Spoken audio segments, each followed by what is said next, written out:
Welcome. Hey, hi everyone. Just a quick note before we start. Everyone is on mute on here. If you happen to not be on mute, please please do so right now. And then when over the course of the webinar, if you have questions, you'll be able to enter it into the chat box. But welcome to today's webinar on improving your remote legal services, practical solutions for getting devices and internet services to your clients. This session is part of a webinar series on tech-related questions for the New York State legal services community. The free webinars are provided by the Permanent Commission on Access to Justice, the New York State IOLA Fund, and NYSTEC, which is the New York State Technology Group. Please note that all webinar attendees are on mute, as I mentioned earlier. And if you'd like to ask a question, we highly encourage you to do so, as we want to make the next hour as interactive as possible. So please type your question into the chat box, and we'll pause after each panelist presents to answer your question. You can also use the chat feature to comment on what you're hearing. So even if you don't have a question, but you just want to add your thoughts to what we're talking about, please do so, because we can all learn from each other. And we'll also have a few minutes at the end to address additional questions. Our presenters will go for about 10 minutes or so, and we'll have a short video to share with you.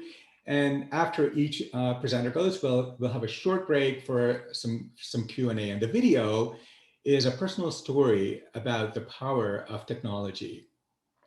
Note that this session is being recorded and will be posted on the Permanent Commission and IOLA's websites. We'll put a link to that, to the URL in the chat shortly. Now, as you know, there were no registration for this webinar, but we'd like to know who's attending. So please put your name, email address, and organization and where you work in the chat.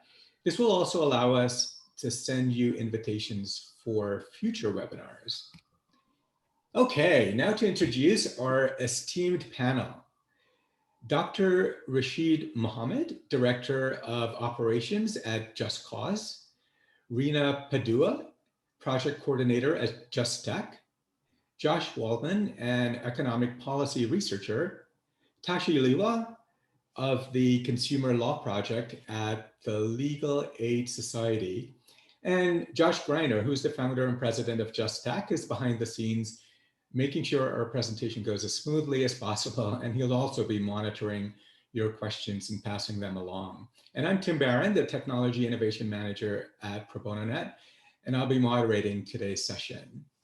Now, all of our presenters volunteer their time and expertise. And on behalf of the Permanent Commission and the community, I'd like to express our gratitude for all of the work that you do and all of the work that you've done on this presentation. And finally, I'd also like to thank Legal Server for hosting today's session. All right, our first panelist is Josh Waldman, who will outline the top line facts that define the digital divide nationwide and in New York. Take it away, Josh. Great. So I just wanted to outline the key facts behind the digital divide nationwide and then in New York State, and introduce some of the policy landscape. So first, racial disparity. 80% of white adults have home broadband compared to just 65% of Hispanic adults and 71% of Black adults. Then we come to class. 92% of adults with household incomes over $75,000 a year, over 9 in 10, have home broadband compared to just 57%, less than 6 in 10 of those with a household income below $30,000. And both of those are according to Pew, which is really the gold standard of digital divide surveying. And so here we have that gap, and it's really visible and clear what a big gulf is. Even as more and more households are getting access to the internet, we see the less than 30,000 just so far below those at the top. And we also know that lower income households and Hispanic and Black households are disproportionately worried about paying their broadband bills. So one of the big stories of the digital divide is that people cannot afford their broadband bills. And that's clear from all of these Pew studies. And so we also have a story of increasing access to the internet with smartphones, but too many people relying only on their smartphone with a data plan and data limits, and not having enough, and not having a home broadband and a computer. So here we have low income adults have increased their smartphone dependence in 2021. And that means that there are more who are accessing the internet, but the only way that they can access the internet is with a smartphone. And so that's a real problem for a lot of telehealth and legal help if things only work on a computer, or for students who are online learning, accessing Zoom on a phone with a limited data plan can be really cumbersome and block access to education and block access to legal help. Now we come to seniors, a big group affected by the digital divide. 22 million American seniors do not have broadband at home, according to the Humana Foundation. That's over 4 in 10 of all seniors, compared to 27% of younger adults. And we also know from Medicare data that this blocks their access to things like telehealth. And we can apply that to online legal help because it's somewhat similar service with the video chatting. And so we know that a quarter of Medicare beneficiaries have neither a smartphone with a data plan nor a computer with home Wi-Fi. So they would have no way of getting online to have an appointment. And that number is even worse, much worse for low-income Medicare beneficiaries.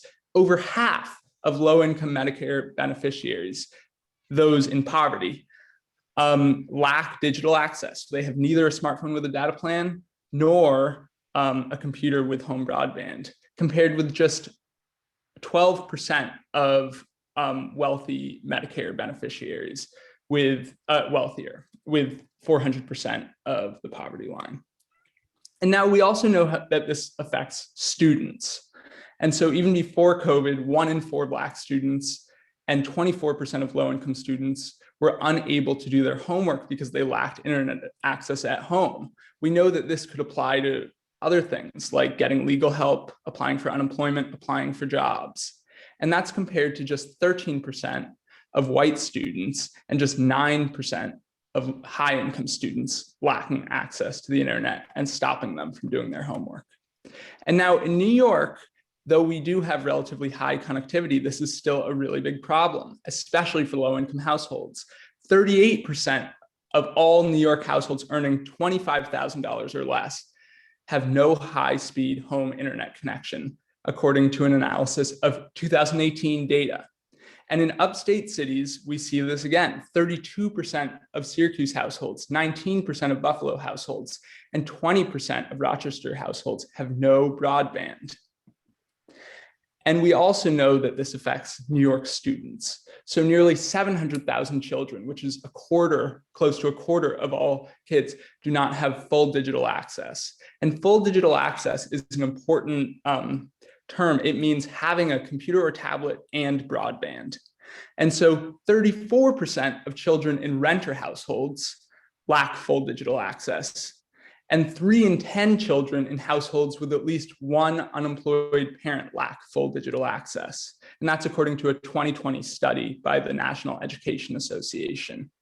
And we also know that over 4 in 10, close to half of children who live in poverty lack full digital access. So they're already in poverty and are facing other barriers to opportunity. And they are lacking, and this is just another really fundamental barrier that makes life so much harder. Now, there are federal programs that are here to help.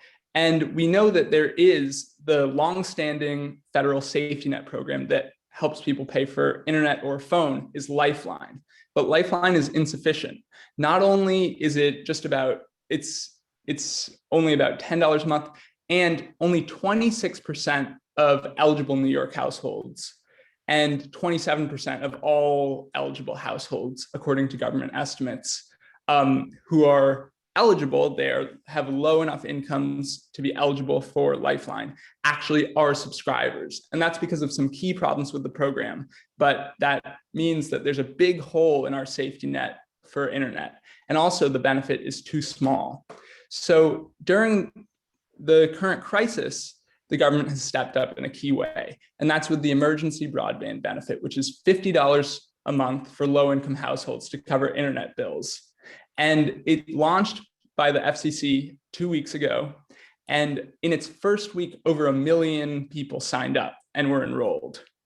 And so it can last until 6 months after the emergency ends, the public health emergency, but it's only budgeted for $3.2 billion. So it may not last that long. Once that money runs out, it ends unless Congress appropriates more money. And then we also have increased funding recently in the American Rescue Plan for E-rate, which is the program that provides money to schools and libraries to boost internet connectivity, giving things out like Chromebooks, connected devices, and hotspots. And this is really important. It's a big increase over E-rate's usual budget, which is about $4.5 billion.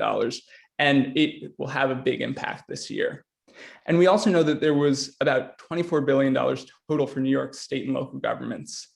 And that money is really helping plug budget holes and could be a key source of funding as the state works to close the digital divide. Josh, there's a quick question on the statistic about the 50.1% of, was it Medicare or Medicaid recipients? And do you know if it was Medicare? Low-income Medicare beneficiaries. Low-income Medicare beneficiaries, thank you. Specifically impoverished Medicare beneficiaries. Great, and I'm ready to hand it over to Rena. Okay, so do we have any more questions, John, or can we move on? Not at this point, thanks. Okay, awesome. Before handing it over to Rena, I did want to do a quick call to action. If you'd like to be added to the Permanent Commission's technology mailing list, or you want to suggest a webinar topic like this, or even help to plan one in the future, please email, and I'll put this email address in the chat, accesstojusticeCommission@newyorkcourts.gov. And as everyone in that group can attest, it's a vibrant group, and we get as much, if not more, than what we give. All right, now that we know the policy landscape and the data around connectivity in New York, Rena will go over how that translates into options and resources so that we can provide to clients. Go ahead, Rena.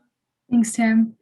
My name is Rena. I'm the project coordinator at Just Tech. And as Tim mentioned, I'll be going over the options and kind of how this translates to the opportunities you can navigate during this time. Adding on to what Josh had mentioned about the Federal Emergency Broadband Benefit Program, there's up to $50 a month to low-income households that are eligible.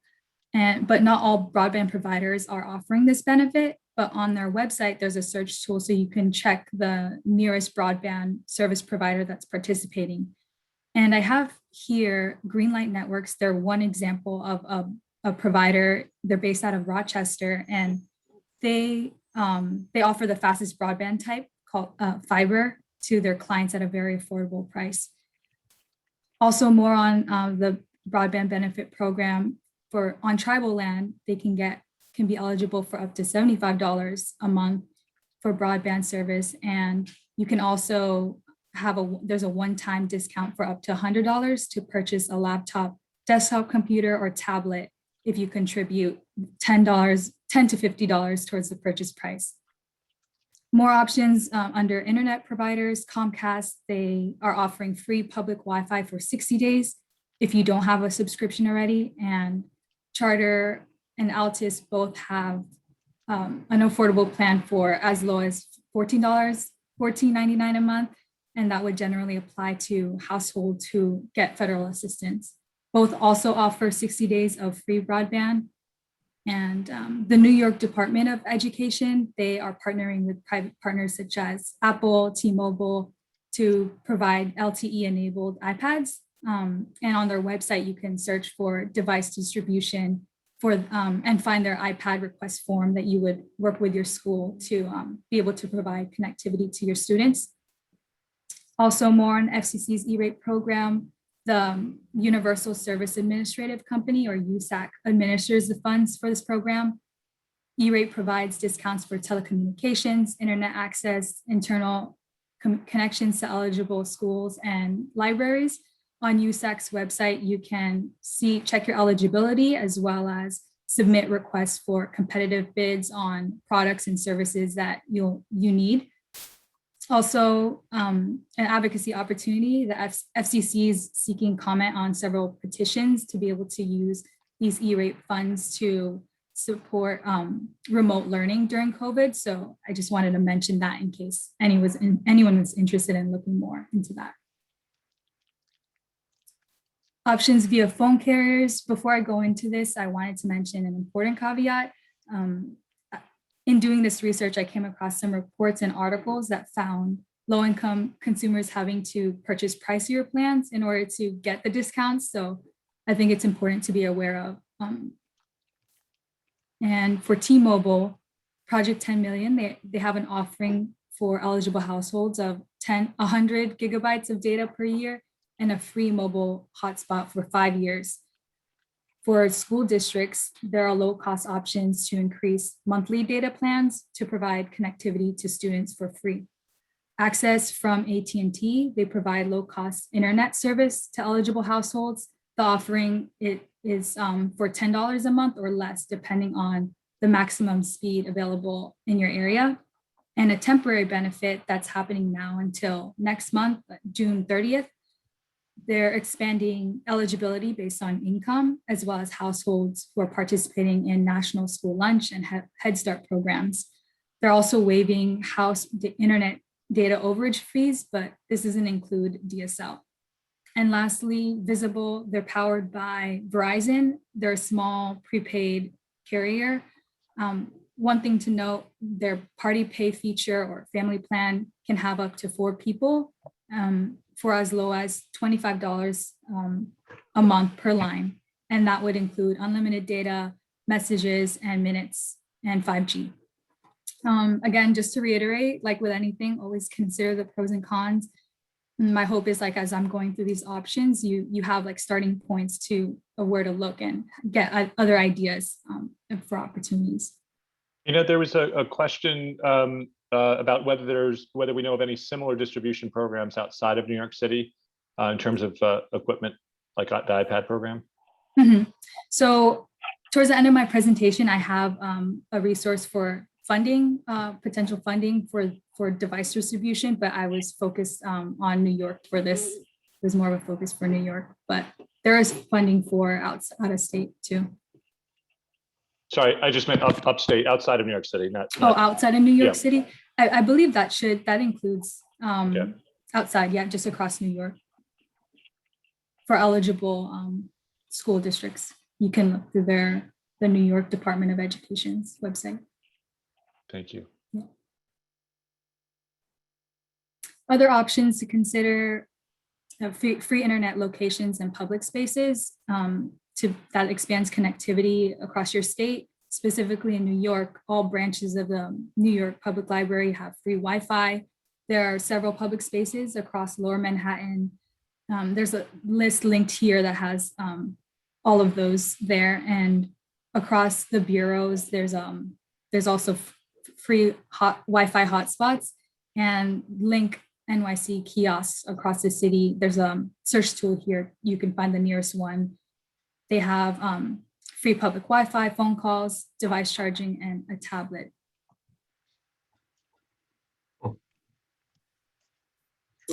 More on New York broadband connectivity. As you can see, New York is pretty well connected. The darker the blue, the more broadband providers there are in that area.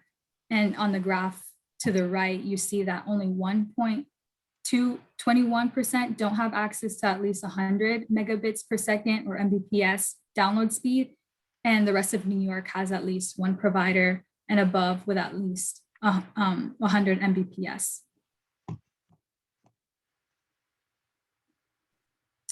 Although New York is ranked second in broadband access in the nation, that doesn't necessarily mean they've solved their access and affordability issues.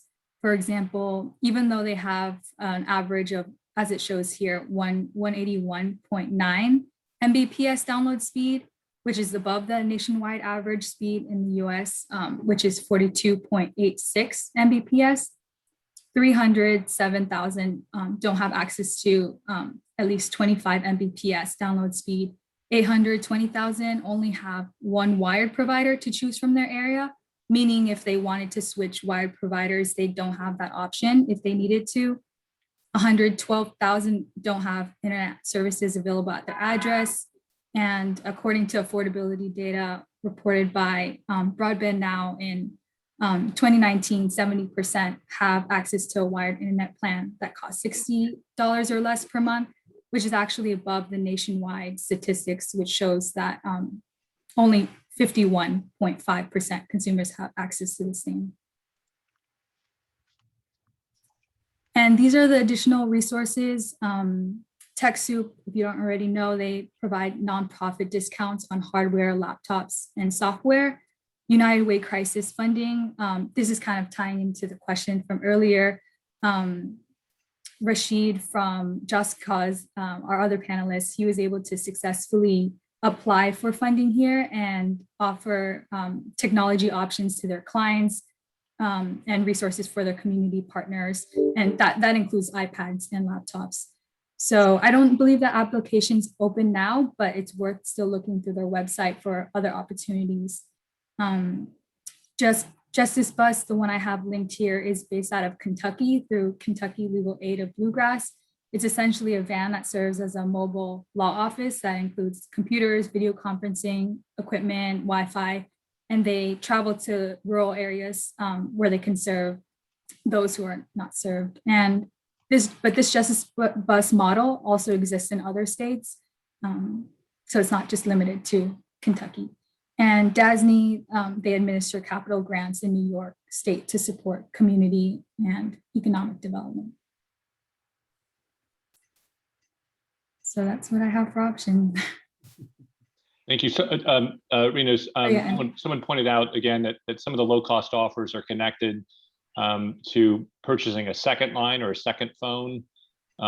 Anything you want to add about some of these special programs, whether they require that you have more than one line, or like I know that I've seen these offers from like T-Mobile. You can get a new phone for half cost if you want to add an additional line of service to your account. Yeah, that's where it gets a little bit tricky, and it's hard to say in like one answer because it's different eligibility requirements and kind of some loopholes and pitfalls involved. And I believe Tashi might go into that more because he has that experience with working with consumers and those insights. So that's why I started with the caveat that I'm presenting these options, but how it actually plays out is something, I'm not as exposed to. So it'd be helpful to hear from Tashi. Thank you. Yeah. Great. Thank you, Rena. We are going to show a video. And while John tees that up, just a quick plug for upcoming presentations. On June 9th, next month, we're presenting Building a Bridge to Somewhere, Mobile Tech for Clients and Jurors. And the presenters include Satish Nori, who's on this, I can't see Satish there, from New York City Legal Aid. And we'll also have a student from the Columbia Lawyering in the Digital Age Clinic, along with folks from the New Jersey court system talking about tablet sharing pilots to help bridge that digital divide.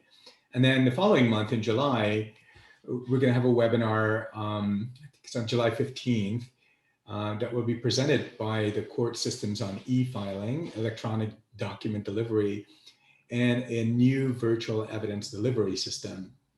You don't want to miss these. And if you put your name and your email address in the chat earlier, you'll definitely be on the list to be notified about this. Hey, John, are you ready? Let me try. We'll see how it goes. Awesome. Okay, here we go. Oh, I need to get permission. Sorry, 1 second.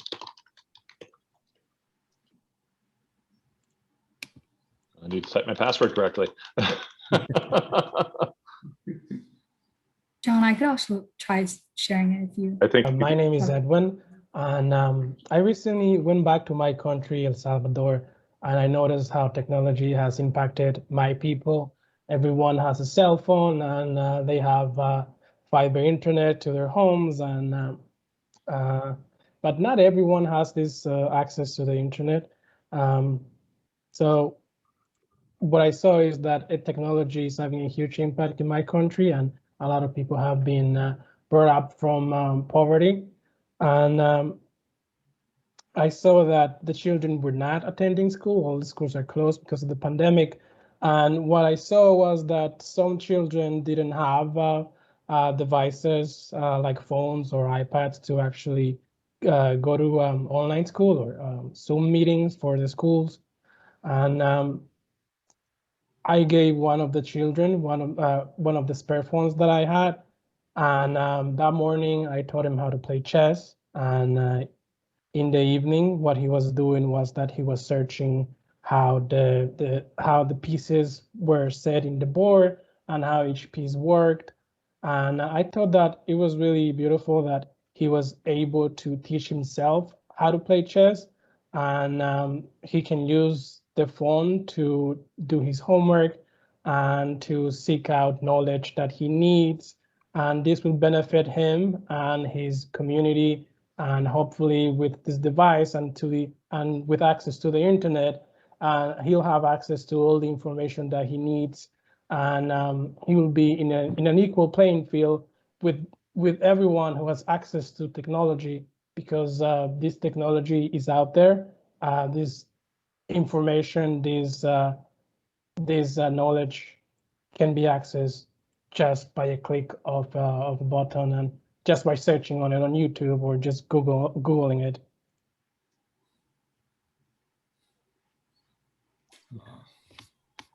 That's fantastic. Thank you, John, for sharing, and thank you, Edwin. If you happen to be on this call, the stories make all the difference, and really appreciated hearing Edwin's story. So the next, the last half of our presentation is going to be without slides.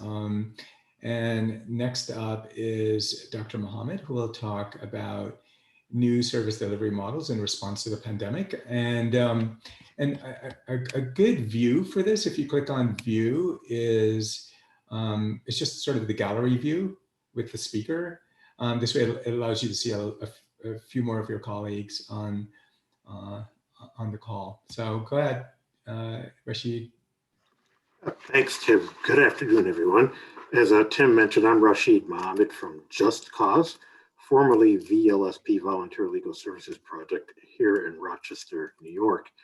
And thank you for the opportunity to talk a few minutes about our experience, especially over the last 2 years, 18 months or so.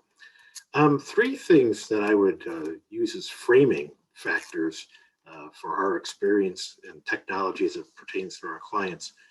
One is the data that Josh presented in terms of who has access, the demographics of that, align very closely with other things that we see in terms of poverty, in terms of lack of access to different types of social services, being justice involved, housing and evictions.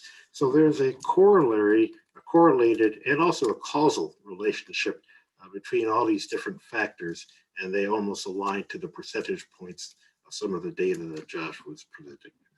Another factor that we would like to put out there or frame our discussion with is that many of our clients that we work with, the community members, sometimes there's a fundamental lack of understanding of the justice system, not because these folks are ignorant or that they are not intelligent, but just their experience has led them to have some conclusions about the justice system that may not necessarily be accurate in terms of how it's structured to work. And certainly there's a lot of fear and trepidation in communities of color, migrant communities, farm worker communities that have interfaced with the justice system and have had less than a positive experience. So in our workings to deal with low income and indigent clients, the digital divide is just another factor that indicates some of the challenges that they had. When the COVID crisis, I would call it, came about, and we had to very quickly change our service delivery model. Our baseline service delivery model was a walk-in to the Teleska Center for Justice here in Rochester, where we work very closely with our partners, Law New York, Legal Aid Society of Rochester, and Empire Justice, and ourselves, Just Cause / VLSP, all housed in the same geographic, same building, and work very cooperatively. And I'm not just saying that as a throwaway statement. We truly do work very cooperatively there. And we have a shared central reception. So people seeking civil legal services could come right into the building. They could call into that shared reception, or they could go online and apply to any one of the agencies, and we would do cross referrals there. With the onset of COVID, of course, the walk-in services became closed or truncated after a certain amount of time. And the ability for clients to directly interface with our legal staff and have access to services had to be quite different. What we did is a very quick pivot to online service delivery models with still retaining a certain amount of in-person types of service. That necessitated us on our side of the equation, so to speak, of making sure that all of our staff had the proper access to the internet and online resources, also had cell phones, other equipment, Wi-Fi, those types of things, so they could continue to do their job. And a couple of our baseline types of capabilities, a walk-in help center at the courthouse was transitioned to online, other types of activities that we typically did in person today. But of course, therein lies the challenge. Again, going back to the data that Josh presented, the plurality or the preponderance of the folks that we are helping and assisting or have the honor to serve, a lot of them do not have the access to the equipment or to the knowledge sometimes of how that can interface. Our court system here locally did do a fair amount of going online, and there was challenges there, of course, getting that stabilized and getting online. But what we found is some of the people that we were helping, we had to still do point of service delivery for them, for our farm worker, indigent communities, communities of color, our workers, our paralegals, our volunteer attorneys still had to get out there in the community. We armed them with doing point of service access to technology, access to online resources, access to court appointments, those types of things, either bringing the equipment with us and giving them access. And in some cases, we, as Rena mentioned, we did get fortunate enough to get a grant through the United Way, and they had a private donor that helped our Rochester community out, actually outfit our clients. We did that in hopefully in a strategic manner, those that can help other people in the community with actually giving them computers and online access so they can go forward from there. Another substantial part of this is we have been working very closely with the Permanent Commission Access to Justice, Helene Barnett, other people that are on this call.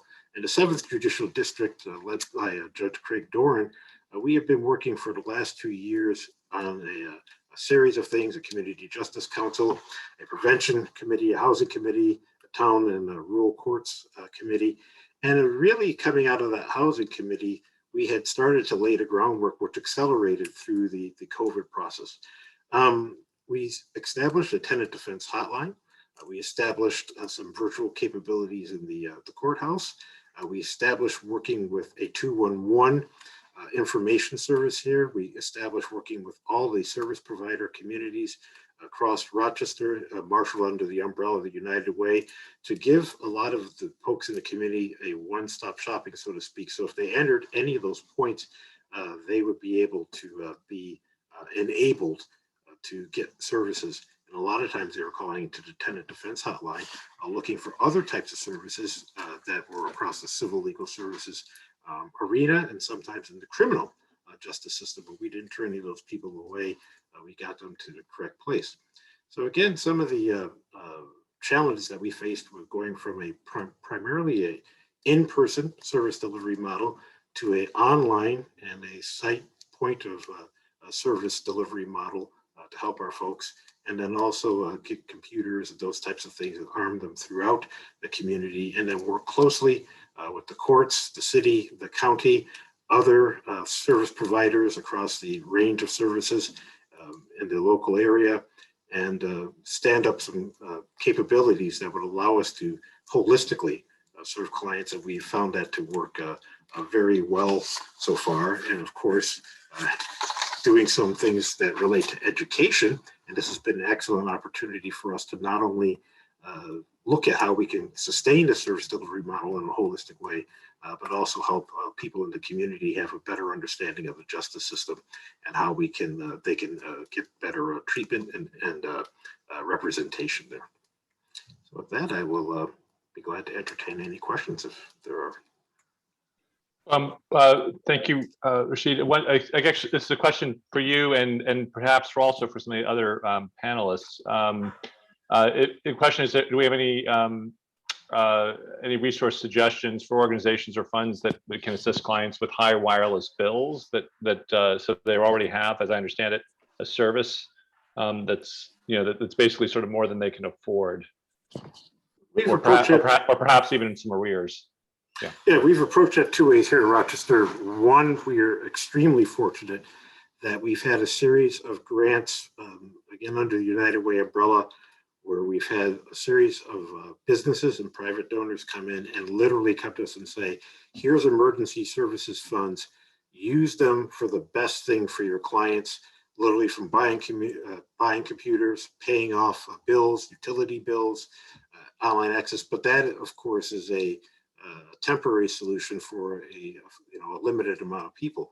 What we found is working better strategically is one of the resources that Rena mentioned. There's some low-cost internet providers in the area, and we're trying to work out things strategically from a community, how we can arm those communities that are traditionally suffering from that with those types of communities, with those types of resources that are lower cost.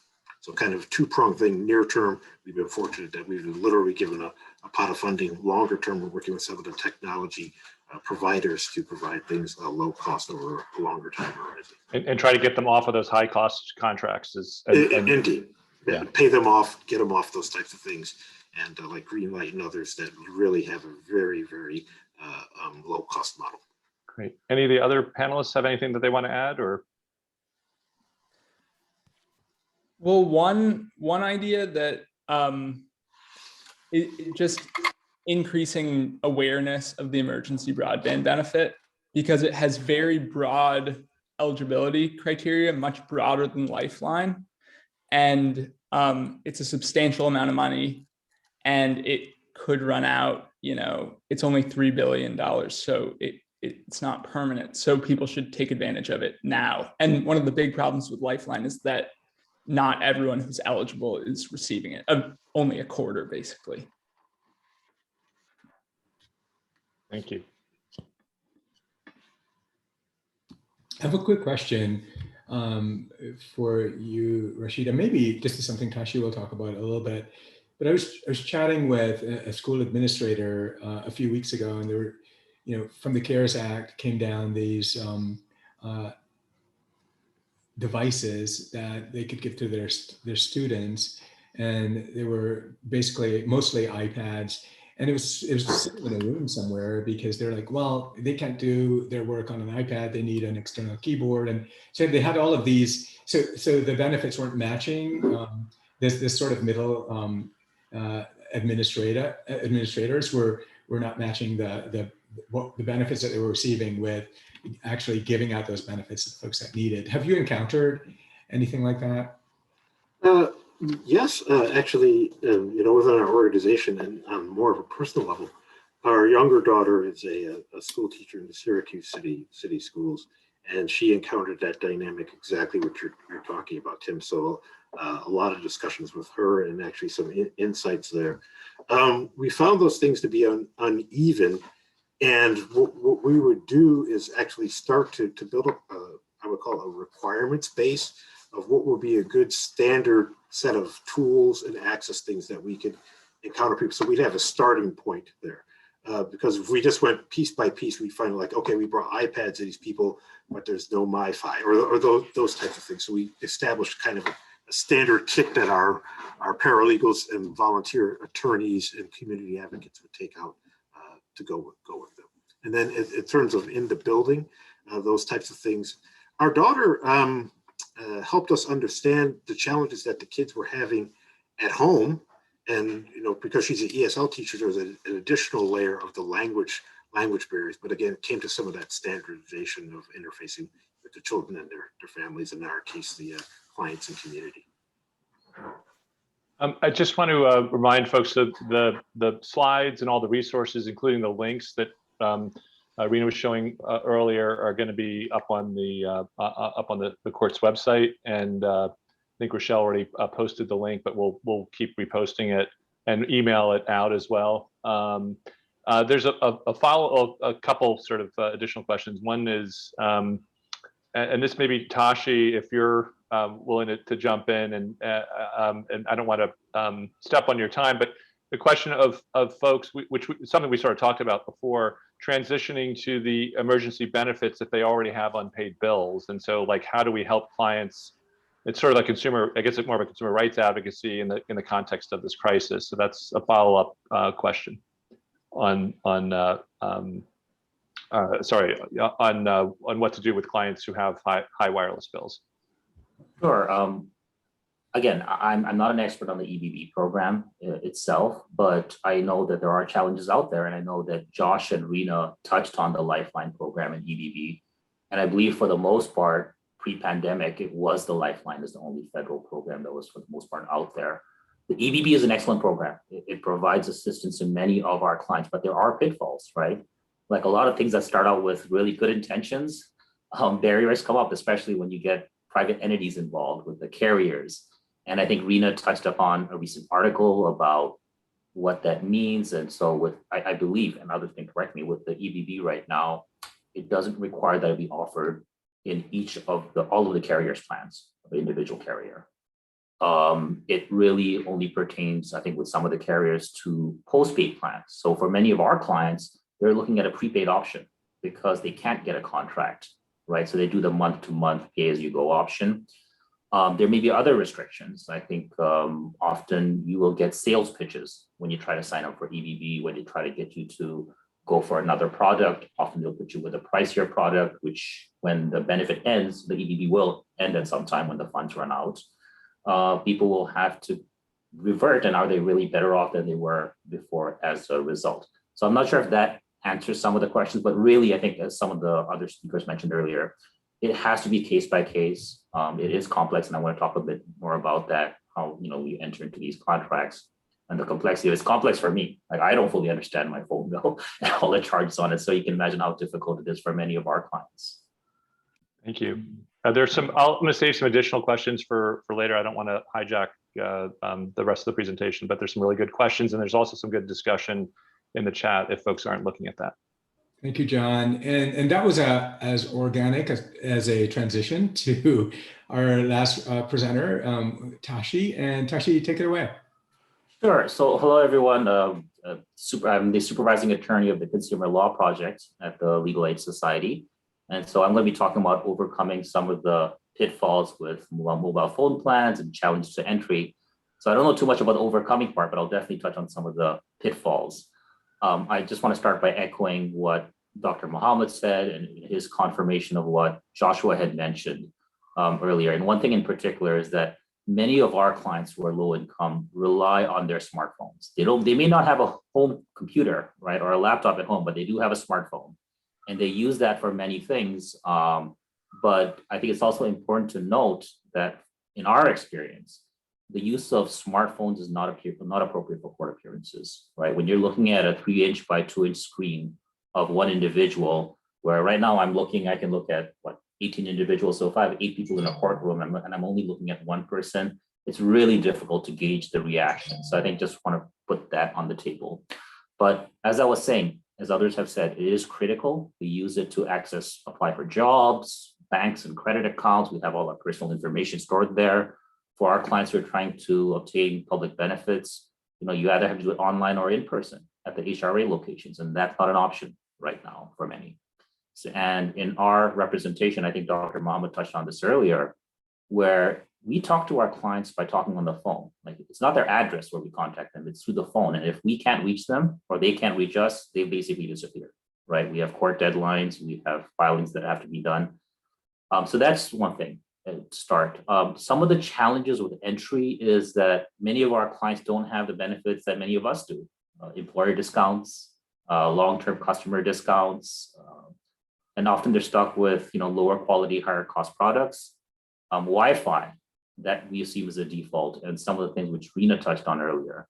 I'm not sure if any of you guys try to use the Wi-Fi in a train or some other location, some other hotspots in the city, and know what the challenges with that are. The unreliable connections that exist for DV survivors who are appearing in shelters. They don't have good connection over there.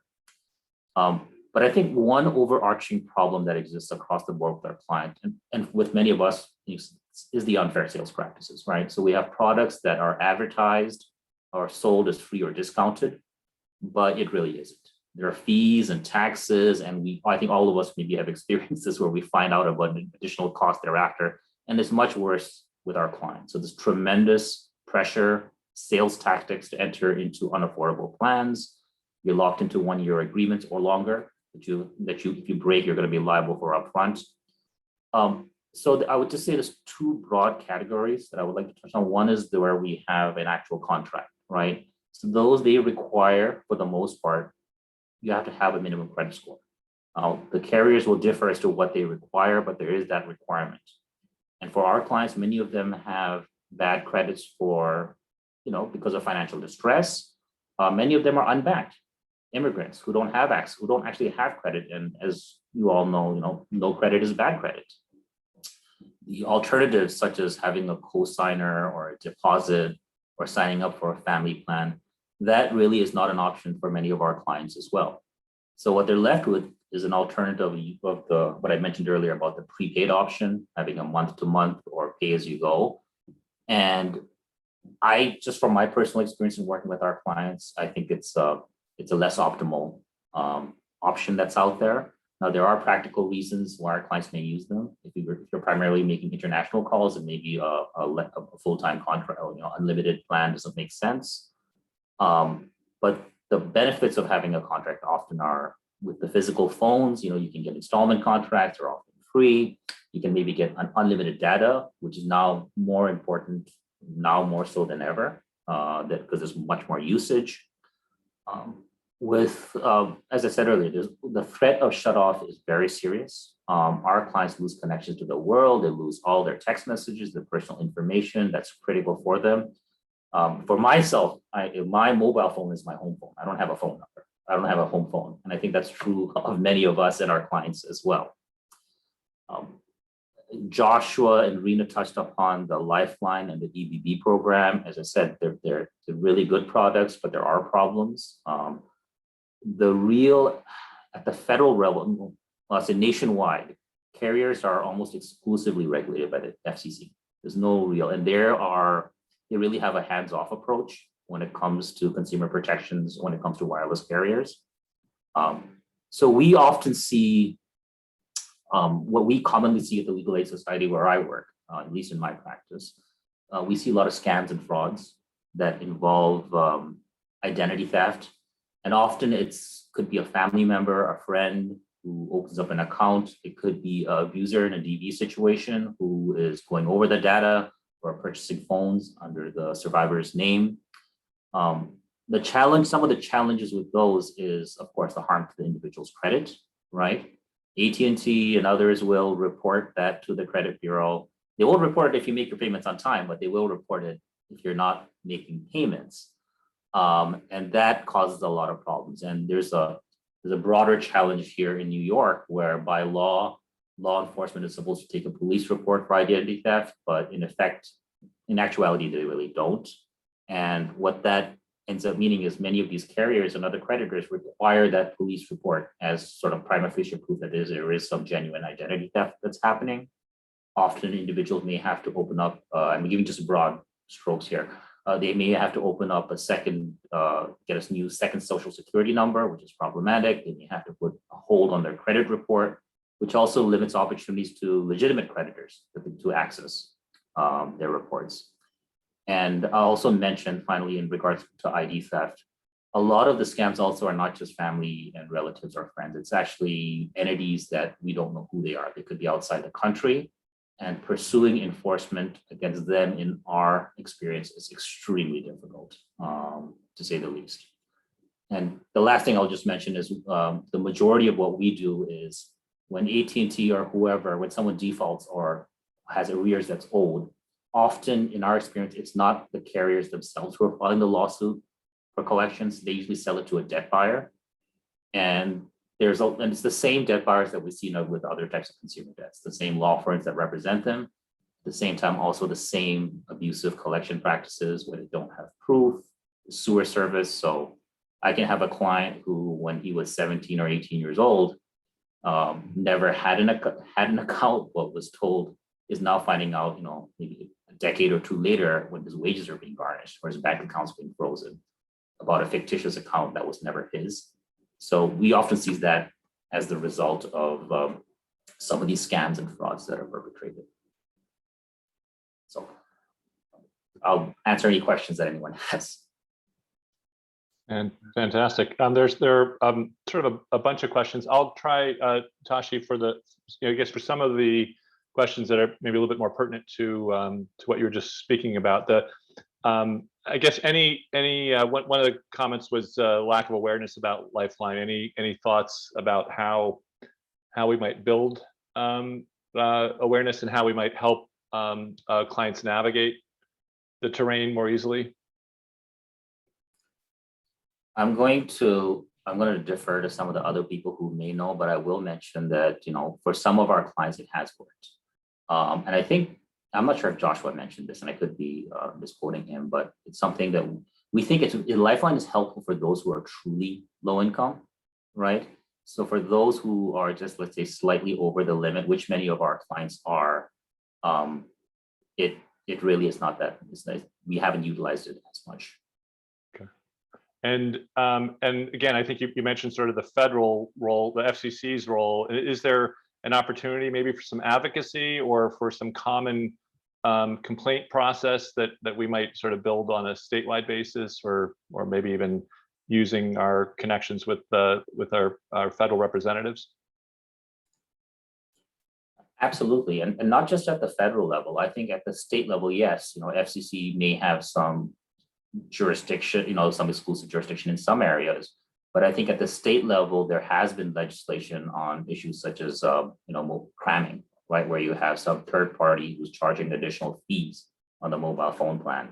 So there is room for state and local regulation as well for consumer protection.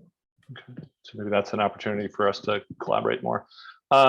And actually, it was a great point that was made about the prepaid plans. A lot of the prepaid plans don't require a Social Security number, and so I guess for folks who are worried about their Social Security number being stolen or don't have one, that becomes sort of a barrier for some of these postpaid contracts. Is that fair?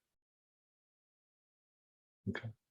Absolutely. No, I'll just very briefly. Yeah, no, absolutely. And that's not to say, I mentioned earlier that my general thought is that the contracts are better, but that's not to say that the prepaid plans are a bad option for many of our clients who it really may be a better solution for them.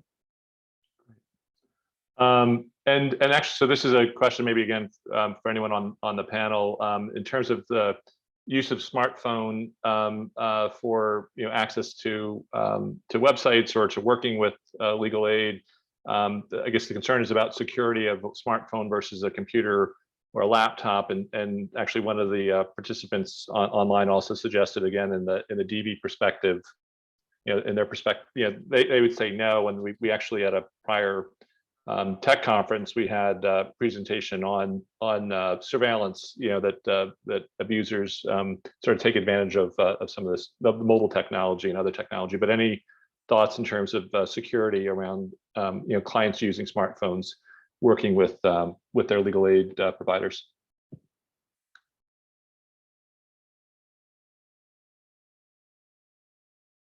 And if not, I would suggest that that certainly I think there are degrees of I mean, one of the, the basic sort of concerns is whether the phone is up to date, and so if you have a client using a really old phone that hasn't been patched, some Apple and Android can only be patched to a certain point. So if they have an old device, sometimes those devices become just more insecure over time because they don't get the updates.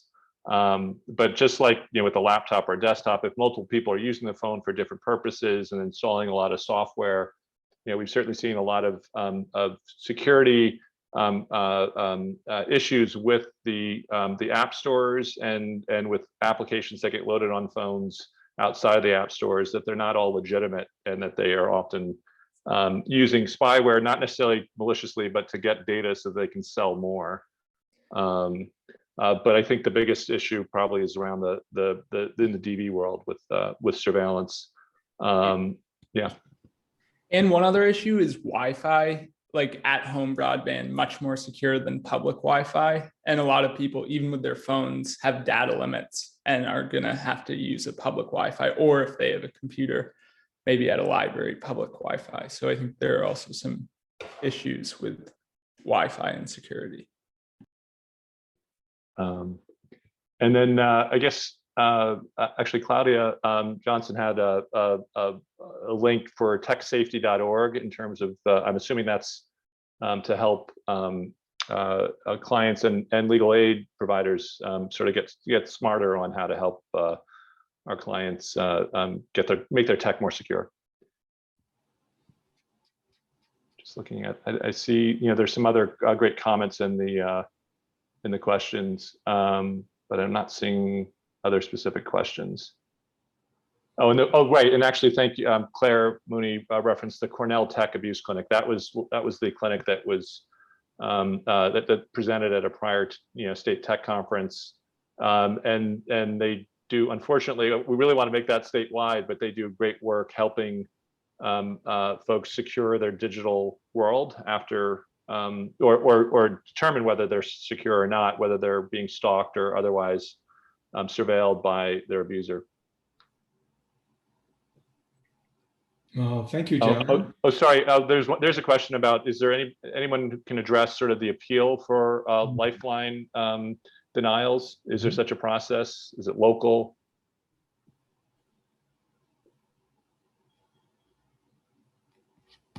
And if not, I think that's sort of a good piece of extra research for us to work on and try to come up with an answer. Yeah. All right. Well, I think that's a wrap. Thank you for your comments and questions. Thanks again to our esteemed panelists and for all of you on this presentation for taking the time out of your busy day to spend some time with us and not just attend the webinar, but participate. I think it's been a great session, a very useful session. And make sure to join us next month for our next webinar. Take care, everyone.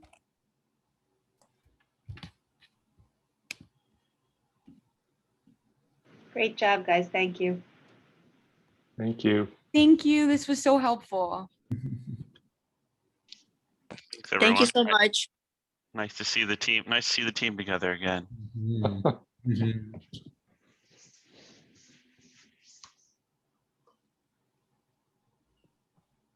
Tim, are you sharing the chat?